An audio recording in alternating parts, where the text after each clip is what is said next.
A very good evening to everyone present here today. My name is Raika Hazari and I'm today's moderator.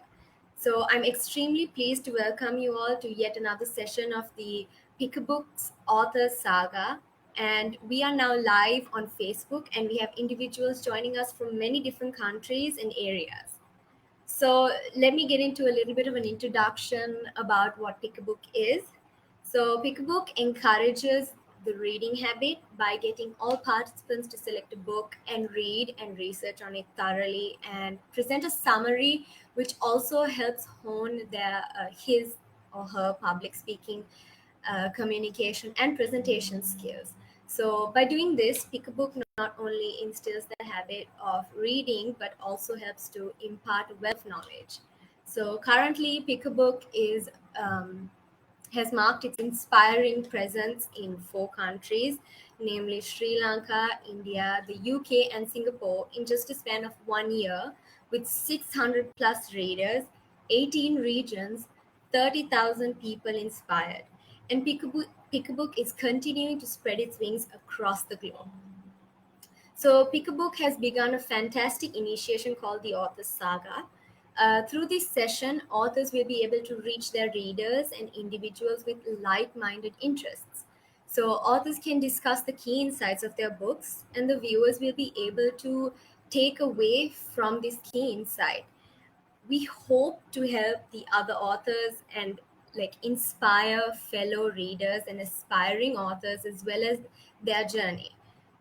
This will be an inspiring session with authors to ensure that they gain a wider reach and encourage individuals to further enhance their reading habit. So, moving on to today's session, we are joined by an amazing author today, Ms. Payal Nanjiani. She is a top leadership speaker and one of the world's renowned leadership experts who, to this date, has helped a million people and numerous organizations to succeed against all odds. She is a New York award winning author of leadership books. Payal has been featured extensively for her work on leadership on America's Fox 50 news channels, Mumbai Mirror, Global Magazine, and multiple worldwide media. She has been honored as the only Indian American woman to be a powerful leadership speaker and an author in America. Welcome, Payal Nanjiani, to the Pick a Book's Author Saga session. So, thank you so much for joining us. And before we dive into the main focus of your book and before we dive in super deep, let's get to know a little bit about you and let's tell our audience as well about your backstory and what or who inspired you during your childhood. Thank you so much, and it's lovely being a part of Pick a Book and to be amongst all you amazing people out here. So I'm really honored to be here. To answer your question about my backstory, well, yeah, my parents raised me with a lot of love and affection, and with the belief that education is the foundation of success. Okay, so they never directed my career path, and I was given the freedom to choose what I would like to become. And so, like any other teenager in the 90s, to be honest, I wasn't really very focused on my career either. Things are different now. Nowadays, I see people are more focused on what they want to become. They have a great understanding about it. So I did my undergrad, and I went in for business management. And I did that not because I had a great passion for management studies, but because I sort of got seduced by the hypnosis of the society, which is if you become a doctor or do an MBA, you will be successful and your life will just work out, right? So I took that track and I got a job, and I just went with the flow of life. What actually got me to doing what I am doing and things began to change is when I think it was the year of 1998 or something, when I had relocated to the United States. And I still remember, while I was going, all the family and friends were like, oh, you're stepping into a land of opportunities. There is so much there. You're going to see so much of success there.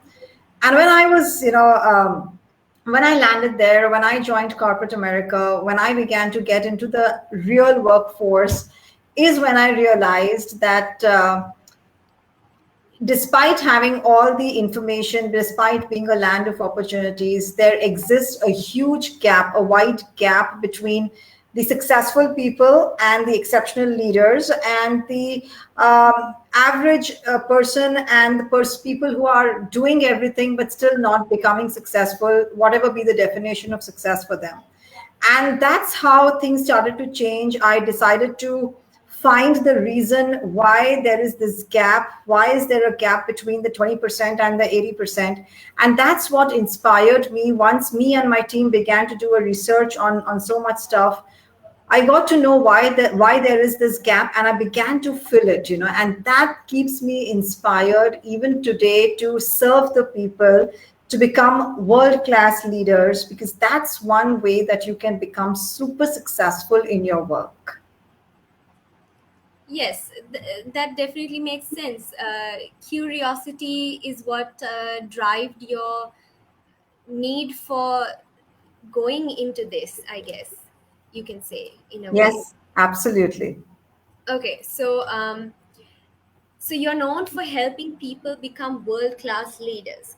What, according to you, is the main difference between a good leader and a world class leader? Yeah, I think to me, I will talk about three differences which I have seen in my life with so many leaders. Is number one is it's their thinking. That their thinking process is very different from what between a good leader and a world class leader. Their ability to develop more leaders. Most of us, we like to have more and more followers. We want people to follow our directions, but great leaders will always create more leaders who are more independent in their work and can think as leaders without any position or title. And number three would be how quickly how quickly they convert their dreams into reality. Because all of us have a lot of dreams, we have a lot of aspirations, and all our aspirations are uphill. And how do you move quickly? How do you get there? And how do you fulfill that and convert it into reality, which you can experience? I think that's what is the difference between good leader and a world class leader. It is equivalent to the difference between day and night. It's like that. Yeah, I guess in a way it's like if you want to reach a successful point in life, you don't step on others to do so, but bring along all of them with you, and Yes. climb the ladder together. That way they can help more people and we can all be successful in the end. Absolutely, absolutely. What's the leader? That's why they say it's lonely at the top, because we are just in a race to reach there and leaving everyone behind. We have to take everyone with ourselves as much as possible, so that's when it's not lonely at the top. Yeah, that's when you like to share your success, when you have when you have brought others with you into that Yes. success as well. Absolutely, absolutely. Yeah. So you published a book in 2020, Achieve Unstoppable Success in Any Economy. What was the process you went through to write it? The thought behind it and how long it took you to write it? If I had to say physically how much time it took me to write, it took me almost like 8 months to complete the entire manuscript and submit it. But if experience wise, if you tell me, I will say it took me 15 years to put this book in place, is because it has my techniques and practices of 15 years that I have shared with so many of these leaders who have practiced it and who have become successful in their life. It's a combination of what I have learned in the journey from so many of the top leaders in the world, some of the most successful people that we read about. I've learned it from them, associating with them. This book has their interviews of who they are and how did they reach to where they are. So I would say there is a difference in writing. You may finish a book in 8 months. Now, I don't know how people say that we can finish books, writing book in a month or two. You really have to put yourself in there, and that's exactly what I do in every book of mine. And the same process has been in this book, where every day it was what I have learned, and then curating that more and more to and articulating it so that it's understandable by the people in any place that they are in the world, so that they can become more successful. Okay, okay, that was really lovely. So, in your book, can you tell me like what the core message that you're trying to tell us through your book?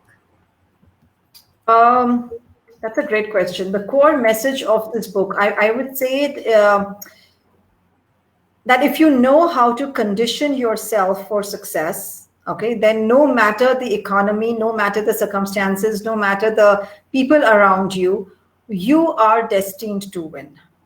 You are destined to achieve your goal, because the seven practices that have been mentioned, what we call as the leadership mantras in this book, and I've observed that some of the successful people, they apply them, and like I said, I've deconstructed that in many ways so that the people can be highly independent in their journey to success. So like I said, the core message is, how do you condition yourself to become successful so that you're not dependent on your boss, on the economy, on the people, on your team, on the resources and budget for your success. You should be a person who says, okay, I know how to frame my results. How do I get there? And even if I fall, even if I fail in my journey towards success in my career, still I know how to take a step back and then move ahead with speed and serenity, because both are needed in a life of a person. You have to have speed in your career, and you also have to have a lot of serenity. You need to know how to think calmly through situations and through people behavior. So that's what you will learn from this book. All right, it's very interesting because I recently uh, was told by someone that you can't just have knowledge. Just knowledge is not going to do anything. Knowledge is power, but only if applied, right? So Yeah. that's what I understand that you're trying to tell us as well, that unless you apply it into your day-to-day life or into your work or whatever you want to succeed in, it's not going to take you anywhere. Yes, yes, So you can absolutely. get knowledge. Absolutely, because knowledge everyone has. We come out of colleges, we come out of grad schools. We all have the knowledge to do what we have to do, but are we how are we conditioning ourselves? Do we know how to be successful at our workplace? Skill sets is one thing, but do you really know how to be successful at your workplace? What does it take to get there? And let me tell you something, just based on what you added. This is something I always tell people, is that your career life is only 25% of your skill sets and 75% of the person behind that skill set, which is you. So until you don't know what to practice and what technique to use, you are going to get the same results all the time, and you'll feel stuck in your career at some time. Yes, yes, I think so too. Uh, I think a lot of people feel that way. Some people, they're, I would say, like forced to work sometimes a job that they don't like, and that's why they never get anywhere because they're sometimes you are desperate for the money and things like that. So it makes sense that if it's meant for you also, that it will naturally come to you sometimes. Yes, That yes, it will create a flow, a very rhythmic flow in your life and give you absolutely. peace. I'm going to add something to what you said. That was so interesting what you said. In fact, very recently on my social media page, I had put a quote saying that our career life is like an arranged marriage. We don't know which boss we are going to get, and we really don't know what type of work we are going to get. But if you learn how to navigate through it, if you learn how to love your work, just like you learn in an arranged marriage how Yes, to move this ahead, that's when you will find the passion getting developed. That's when you will find that what you are good at, and what you can really deliver more than anyone else. yes, that's 100% true. That I think viewers also can resonate quite well with this information. Yes, So, yes. okay, in your book, you've written about a chapter, Act Like a Success. How is this technique relevant to leaders? It is very much connected to your work, to your leadership, because it is based on that concept of the fundamental that if I can dream it, then I can achieve it, right? Like, and I've taught this mantra to, I don't know, thousands of leaders by now, that the act like a success mantra, and entrepreneurs everywhere, and the results have been really of a magnitudinal level, right? So, and it is based on quantum physics and the science of the mind. See, as leaders, we love to set goals, right? We want to achieve, we want to set our goals and achieve, and we are all achievers, right? So we want to get there, we want to fulfill our dreams, and again, you see that gap. People have the goals, but then it remains unfulfilled. In fact, so many people, they just, they go to the grave with their dreams unfulfilled in their work life. And so, our current reality, it does not permit us to follow through our dreams, and we find ourselves stuck. We feel, oh, this is where we want to go, but our current reality is not allowing us to follow through our dreams and get there. And that's why we find ourselves in the same position, doing the same work. And if anything does change, it's really not that significant as compared to the maximum efforts that an individual puts. And without results, without your targets being met, without your numbers being met, and without your results, your leadership is actually in a red flag. So this the practice of act like a success, it helps you to change your physiology, your psychology, your biochemistry, your entire thinking process, so that you can get into actions and you can move towards your dream. That's what this entire chapter gives you. It gives you examples of real life leaders who have practiced it. It gives you techniques of how you can practice it in your environment, whichever be your environment, and how you move ahead. We've seen good results. Yeah, so even I highly believe that the mind is extremely like one of the most powerful organs in the body, that if you believe it, you can do it. Yes, So yes. that can help you change your life's direction and your personal growth as well. I personally have even enacted it in my life when I wanted to see a personal, like a proper change in my life. I said, no, I'm going to do it. I somehow, like, I used to find it very hard to wake up early, but now it's like a routine. I'm trying to turn it into a routine because the mind is quite powerful, I would say, in Oh, that manner. yes, yes. It's just that you need to know how to do it. And the book is full of the hows, not just the what, but how do you do it? How do you get there? How do you achieve this?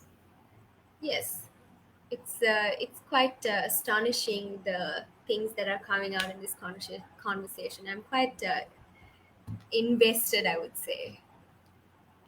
So there are 7 divine leadership mantras that you've written in your book. Can you explain to our viewers what it's about, and how do you practice these, and what are the results of you practicing it? Definitely, I do attribute my own growth and success to all of these mantras. In fact, every book that I have written, and now with the third one coming up next year, every book that I have written, I think no author would write or should write anything that has not been practiced several times, not on just themselves, but on their clients, on their people. You have to have results seen before you put it across in your book, so when anyone would read the book, they would feel, oh, you know what, this one has practiced it, this is the results, and these are the overall results. So that means I am 100% sure I will get my results. So every single day, in fact, in the book, I have also mentioned a real life incident from my own life of how I was always, when I started off leaving corporate America and getting into doing what I'm doing, I used to always be frustrated. Okay, why am I not getting high paid clients? Why am I always stuck with, clients who can barely afford my services, but I have to go ahead and give it? And when I practiced this one technique called take charge and lead, which today we speak in all corporates around the world, when I practiced that technique, which is, I think, if I'm not mistaken, it's the first chapter of the book. It's an opening chapter. That's when I practiced this technique. I realized what all things I have to take charge of, not just externally, but internally. And that can become a game changer. And it did. So I highly would say that every person who is thinking of writing a book or putting out stuff on social media should have actually practiced a lot of it so that there are quantum results and quantifiable results for the people. Yes, yes, that's great. I hope our audience is taking notes and making use of these notes, because I think you're onto something. So, so you shared a technique in the book called FME. Can you help us understand this? Sure. In fact, let me just pull this up from here. I will not remember it completely, but let me just open up the page. But I'll tell you something. FME is full mind engagement. Okay, it's one of the chapters in the book that helps you to solve one of the biggest problems leaders have, which is being fully engaged in their work, being fully focused on what they are doing. We have a tendency, I have written in the book that, we have a tendency to blame distractions. We have a tendency to blame social media. We have a tendency to say, hey, you know what, it's because of social media, it's because of these distractions. But if you go to see back in history, there may have not been social media, but there was always some distractions. Distractions were always there, and in your time, at my time, every time. So rather than blaming the outside factors, and rather than being purely dependent on the mind engagement tools that are available, that do this and your productivity will be high, people are really not seeing that result. So I took it from, again, I started to notice what is it in these successful people that they are practicing. What is it that, how come they are so focused on what they want to do and what they want to achieve? And that's how I made a pyramid. You will see a pyramid of 3 layers, and every layer tells you where you are on that layer, and whether you are a person who is fully engaged and committed at your work and very focused at what you're doing, or are you distracted. And this distraction, when you see the pyramid, you will be surprised. There is not a single mention of social media or any other distraction. And what the actual distractions are layered in those three layers of the pyramid. And nothing got to do with social media, with Facebook, anything. Nothing got to do with any of this. But when you read it, you find an insight that, oh, this is why I am distracted, and this is how I focus, and this is where I reach on the pyramid. I see. Uh, I think I'm very privy to this distraction, because I would always, as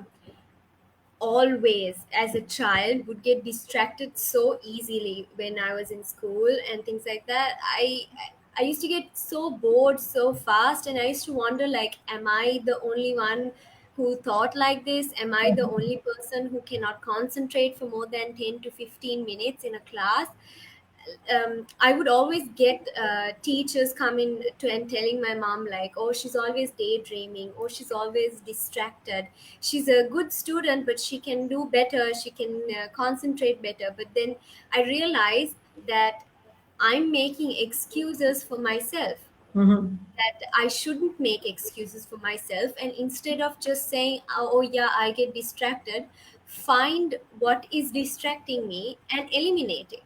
Right, right. And isn't it funny that we don't learn about all of this in school, whereas all of this is so important in our work life?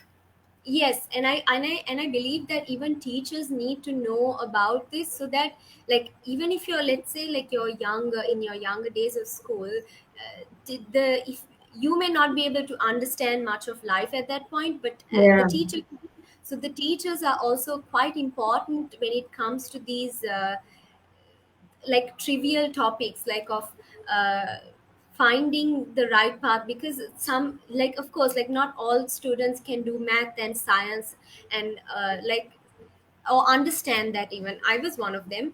But find something that how you can work around it instead. Right, So, right. like, I would say, like, the school life is very general, Yeah, and they don't pay attention to the ones who may need a little extra guidance. And I think your book will help people who need that little bit extra push and guidance, a person like me. sure, sure. So, okay, why does the book only have 7 mantras and not like 8 or 9 mantras? That's a nice one. Um Maybe I could only think of seven mantras. I could not think of anything more. But does that mean there are not more? There are. And now that I know that there are some more, I'm planning to add them in the next book. But here's the main thing. Um, I think out of everything that I had learned, I found that these are the seven very critical ones. When practiced, will give the results. And I think that's what I wanted to focus, that the economy in which we are. And the book was released during the mid of the pandemic, during the mid of this COVID pandemic. And my publisher had mentioned, he said this book could not have come out at a much better time, because it is titled itself that you achieve success in any economy, which means now our economy is down, and yet you do it.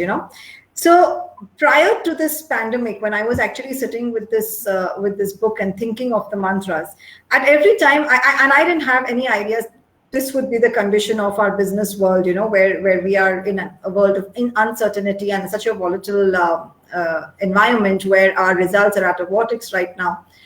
But when I was sitting with the book, I was always thinking, hey, you know what? Things are going great in the business world. What if things do not go well? What if, there is more uncertainty? What if? So those what ifs, that what if tomorrow something happens and our business world, our economy crashes? America has had that earlier also. And what if the impact of it is again on the entire world? What will leaders do? Where will they look for support? And those questions began to come into this book. Those questions began to form the framework of this book. And I must have written more than 30 mantras at that time, and I shortlisted only seven, because I knew that these seven, when practiced, will get the results that somebody is looking. So I think, on another note, this would be one of the main reasons of why seven mantras. Apart from, I felt that this is the seven ones. Yeah. So, I mean, you could have had like a whole chapter with all 30 mantras, but then I think Yeah, the most important ones were the ones that you have written down, and the ones that will actually guide people into their success. And I couldn't agree with you more. I think that your book came out at like the most perfect time in the middle of the pandemic. The economy is really going down at the moment, but I also think that it was like meant for you at that time, that the book should come out at this time, that like it was like a sign from the universe. I believe that you're you do right. get signs from the universe sometimes. Yes, yes, absolutely. And because my intentions have always been to help people become successful and to really know what it takes, I think this came out more as a help to the people, that, hey, you know what? These are the ways that you move forward. Don't worry about the economy. You're going to be fine, and you're going to get there as a great leader. Yeah, so if you take the pandemic as an opportunity, like instead of finding an excuse, we work around it. Yes, yes, absolutely, and absolutely. and it'll come as a learning opportunity, or a work opportunity, maybe a relationship or personal opportunity. We never know it. Even though it seems very horrible and very lonely and things like that, it could be something new and something to discover even about yourself. Yes, absolutely, absolutely. That is so correct. So, how has leadership changed in the past decade, and what skills do people need now? I think for me, because leadership is something I have passionately woven into my own life, my entire career has been dedicated to developing leaders across the globe. To me, leadership is very organic. You know, it evolves every day. It's not something that comes with your position or a title. It's not something to show power. It is not something where you feel, hey, guess what? I have this chair now. Now everything is fine. I don't have to really do much. I think if it evolves every day because you are dealing with situations and people.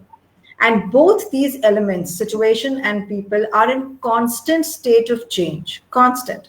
So you have to know that leadership is also in a constant state of change. It's not static. So keep working on yourself. Don't just work on your job, on your business. Feel okay, 9 to 5 is done. Okay, I finished whatever had been given to me, and that's it. So now I can relax. No, this is what was given to me from outside, from my boss or from the company or from my job description.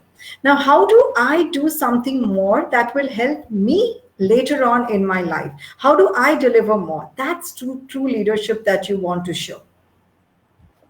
Yes, I think so too. Like, I think when I was in university, I would go for my class, come back, and I would be like, yes, this is my time to relax. But when it came down to a point where I had to really put forth my options and see what I really needed to put into focus, I realized that no, I can't just come back and relax. I don't deserve to relax. I need to work on my projects and my assignments and things like that, and create a timeline.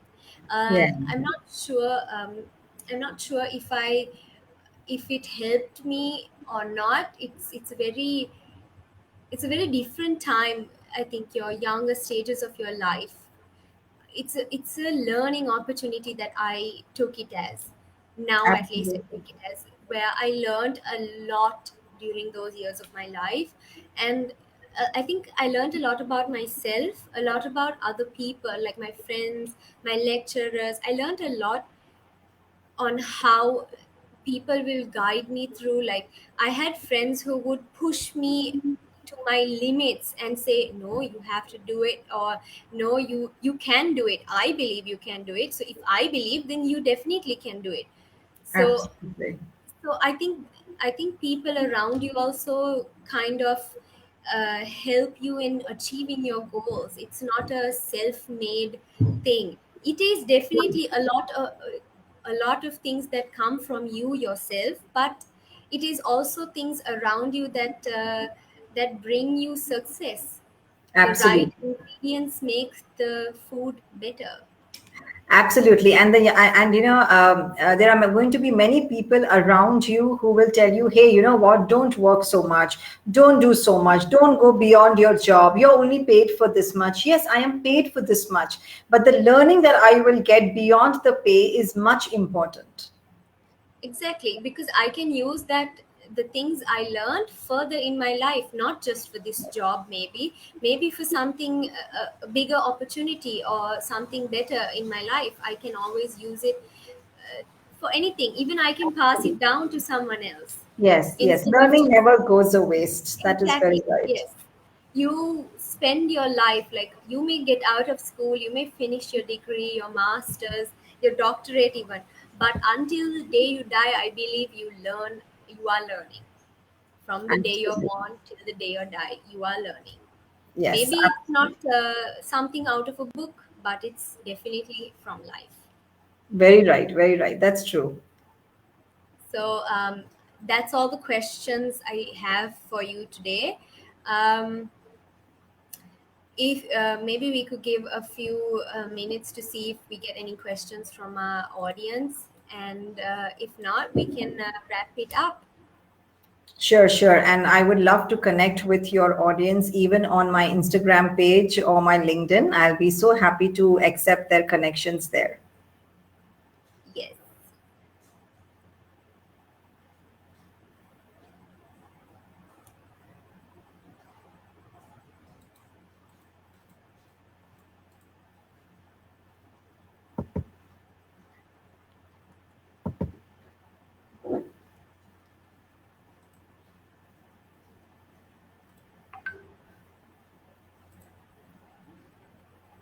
Okay, so there's no questions as of yet, but I'm sure we'll get many questions after the session is done, as it is still early. So, any questions, please do contact Payal through her Facebook page or her Instagram page. She would, or sorry, LinkedIn page. She would love to answer them, as she said before. Yes, yes. Instagram page and LinkedIn page. Those are the two pages I'm very active on. Okay, Instagram and LinkedIn. All right. So this was like a very inspiring session for me. I would say I learned a lot, and I think a lot of us should read your book and get a lot of info on it.